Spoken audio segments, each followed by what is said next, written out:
Coach, we saw you huddle all the guys up before the end of practice. What was that about?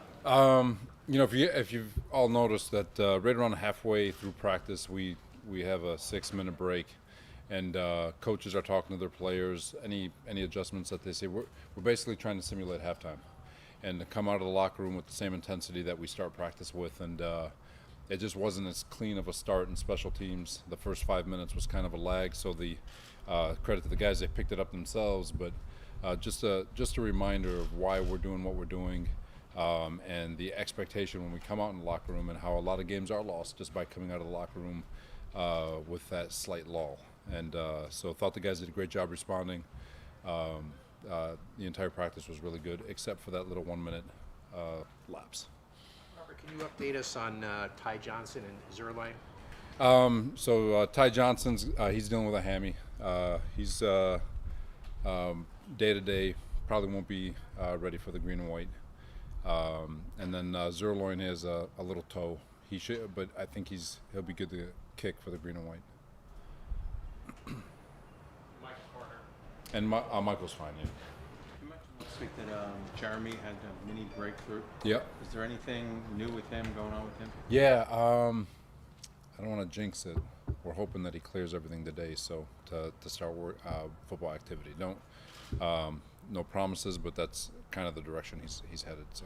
How do you guys want to handle that green and white? Is it going to be a scrimmage where you're driving an elongated drive to? Very similar to last year. So we'll have it's a normal practice. It'll just be all move the ball. So ones versus ones, punts. So the exact format as a year ago. So we're not making teams or anything. It's just offense versus defense. Just a lot more move the ball. So we'll have a team run, team pass, a 7-on-7, and then I think the 1s, 2s, and 3s will each get 2 series a half and then a 2 minute. So 4 series and a 2 minute. This looked to be Zach's most efficient day. I'm wondering if you agree with that, and what were some of the highlights from him that you took out of that?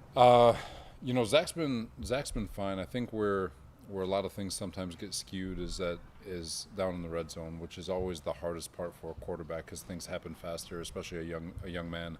So the highlight today would be in the red zone, where I thought he operated fast. Everything's faster down there. So a lot of times he's having a really nice day, and then we get into the red zone, and then he hits a lull, which you guys all yesterday moved the ball, gets to the red zone. It's the red zone periods that have been the sticking point for him, and today he was fast, he was deliberate, got rid of the ball, got to his second read on the one to Elijah Moore. So thought he did a really nice job. I know Vinny Curry's not practicing at the moment, but can you just speak to your relationship with him and what last year was like, how scary that was for him, and his decision to come back? I'm sure you had a number of conversations. No, for sure. Vinny is a spark plug. I mean, full of energy.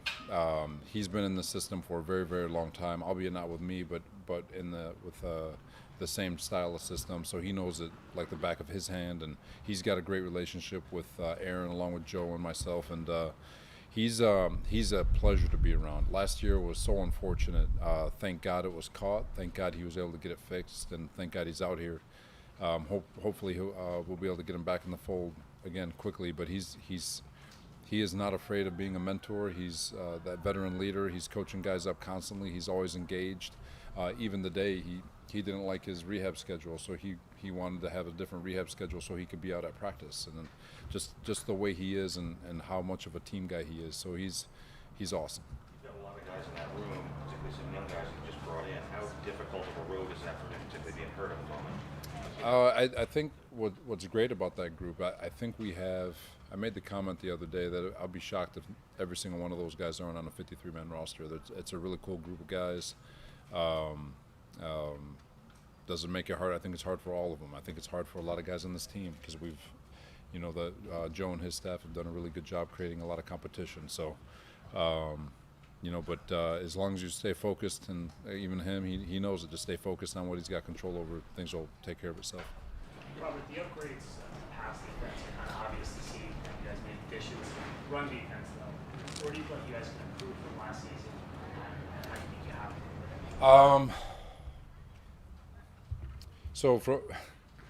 I don't want to start throwing stats out because whatever, but a lot of the things that skewed our numbers is at the second level of the defense in terms of eliminating explosives.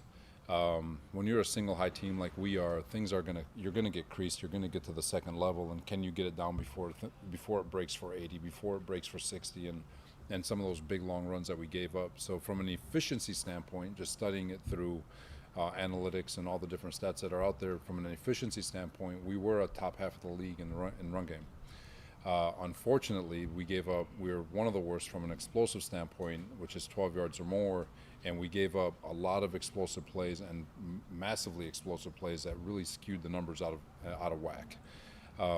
So the focus really is to try to make sure that we're doing a great job eliminating those explosives, be better teachers with regards to our safety play, corner play, eliminating some of those gaps and all the space that gets created so we can keep those things within 12 yards. But I do think we are improved. I know there's a lot of concern for the interior because of size, but I think we're going to be fine. We got guys who strain and play hard, but at the same time, until we do it, and it's always going to be a question. You mentioned about the explosives down on their front for the secondary. Like where does that lie? It's everybody. So you get creased, right? So the front the run game creases, and now it's onto the secondary, and so the last line of defense save it, keep it inside 12 yards, strain, and if it gets past them, then that's where you get, like, for example, the Indianapolis game. We were gapped out, we missed a gap and hits in the B gap, gets to the second level, and it's save it, and I think that's probably one of the most underrated things that we ask out of our secondary. The great ones can keep it inside 12, and if you can keep it inside 12, your run game's always going to be good. You mentioned the size. I mean, there is a lack of size in the interior, but there is Jonathan Marshall. We've seen him flash a little bit here. I mean, have you seen him, at least in the early portions of practice, including in front of the pads, an ability to be that run stuffer? He could be.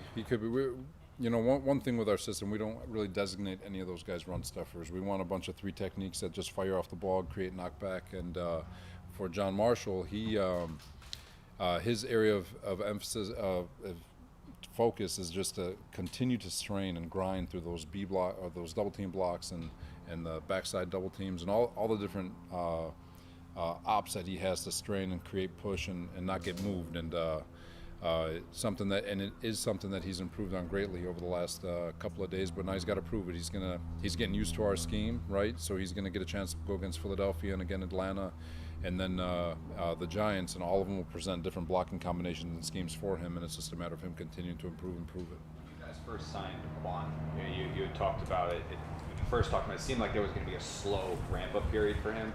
It seems like that's been accelerated quite a bit here. I mean, has he been what you expected him to be, and maybe in some cases more? No, he's. I wasn't expecting him to be in the shape he is. He's in fantastic shape. He's ready to roll, like I've said, and so he's adding to the room, and he's definitely making it hard to keep him off the field. Robert, keeping up a theme of asking about the old dudes for me, could you speak to what you see in Flacco and just all these years in what how important is he to what you have? No, he's been great. Joe Cool, he's LaFleur and I were messing with him in walkthrough yesterday, and we're just looking at Joe, and we're like, man, how many walkthrough reps do you think you've taken in your career? And he just started laughing. He's like, God, I don't even want to think about that number. But his presence, his demeanor, the way he goes about his business, he's fantastic. He is an open book. You just got to ask him. He's kind of an introvert in that way where, it could come off as standoffish, but if you sit and have a conversation with him, he is unbelievable. And go ahead. No, you're good. I'm sorry, that was kind of where with regard to that, the open book, but he is kind of low key. Is Zach? What's Zach's comfort level with? I think they're all very comfortable to have conversation with him. Sometimes, I don't know if I want to tell them this, but sometimes, I'm in the quarterback room. I've got a camera so that way I can watch QB meetings. I can watch all the meetings. And, sometimes it breaks and they hang and have conversation, which I don't like listening to the conversation, but once in a while I'm like, what's all that chatter? And then I see LaFleur come in, I was like, are you guys still meeting? But they're talking to Joe and having a good time, and it's asking questions and they're being engaged. So he's phenomenal. He really is, and it's just a pleasure to have him around. When you see him on the field, when you see him on the field, we've seen some of the throws he's made. Are you guys are you surprised that you were able to get him in a role where he is pretty much going to be this team's backup. I mean, he's not somewhere competing for a starting job. He should be, in my opinion, he could start in this league. I believe that. He's, you know, sometimes this league has a tendency to pigeonhole people or put labels on people, and then their opportunities kind of get limited. But Joe Flacco is a starting quarterback in this league. He's really, really talented. How does Solomon change the dynamic on the interior, and what can you say about his work ethic? He's out here 30, 45 minutes after practice every day. He's the epitome of all gas. He had an interception running out of the stack today, and on a deflection. He's awesome. His work ethic. I mean, an example, OTAs, we have a bowling outing as a team, we come back and he goes right to the gym, you know, so it's like he is constantly trying to better himself, trying to better those around him. He's constantly just 100 miles an hour, everything he's got, doesn't leave anything left in the tank, and you know, he is an undersized guy, but when you watch him play, he plays with so much explosiveness and power that he doesn't get moved very often. So just really excited that he's here. Robert, what kind of progress have you seen from Jermaine? Johnson, same. Obviously a rookie, he's learning, and it doesn't really change. There's the power element to his game that he's got to bring. He's got all the fluidity. He's got to learn the advanced techniques with regards to pass rush. I think he's doing a really nice job. He's training. He knows the playbook. He's doing everything there is good. It's just a matter of proving it and learning how to master his craft, and to where he's just impossible to deal with. Is it nice to see those 5 guys working up front together now that you got George back and he's ramping up a little bit? Yeah, no, absolutely. He's getting George and getting those 5. We need those guys to communicate and have continuity constantly. And the faster we can get those guys and the more reps we can get those guys together, the better they'll be. Thanks, everyone. Is this the new linebacker? That one? I'm not sure what he's going to be yet. He's going to be.